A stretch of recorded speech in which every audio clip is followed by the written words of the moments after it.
Alright, so now we're going to go ahead and do method 2. Well, method 2 says list all the factors of each term.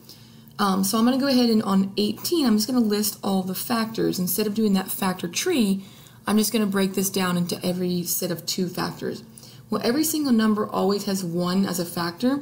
So if I break this down, I know that 1 times 18 is a set of factors.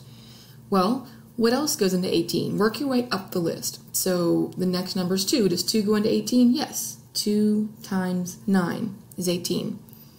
Does 3 go into 18? Well, yes. 3 times 6 is 18. Okay? Keep going up. Does 4 go into 18? No. Does 5 go into 18? No. Does 6 go into 18?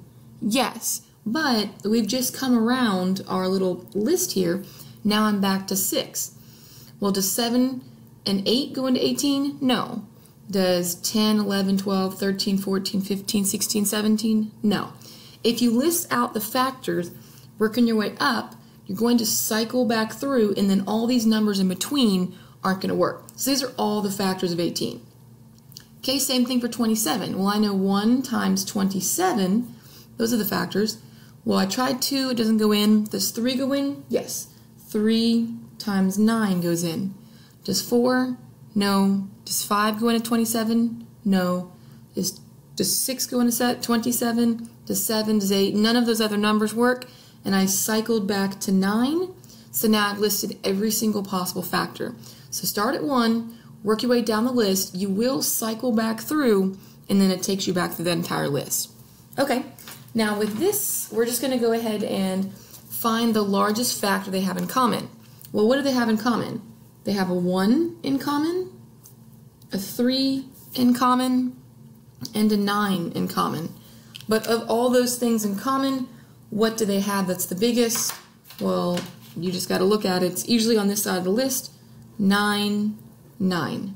9 is the biggest thing they have in common. So the GCF is 9.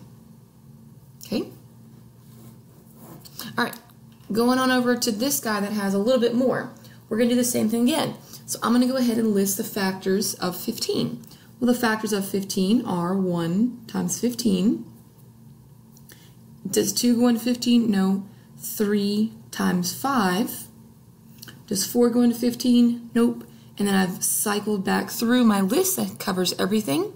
So those are all the numbers for that guy.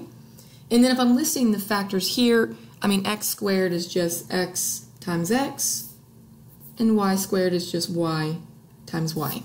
So I've listed this out in all of its factors. There's no possibilities for x's and the y's. I just have x and x. That's all I have. Okay, over here, 4 is either 1 times 4 or 2 times 2. I've cycled through the entire list. There's nothing else I can do.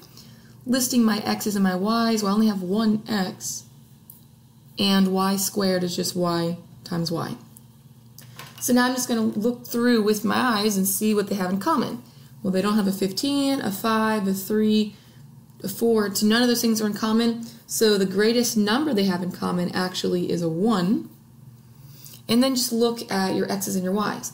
Well, this guy has 2 x's, this guy only has 1, so they only have 1 x in common. This guy has 2 y's, and this guy has 2 y's, so those actually both are in common. So then what do they have in common? I'm just going to list those out real quick.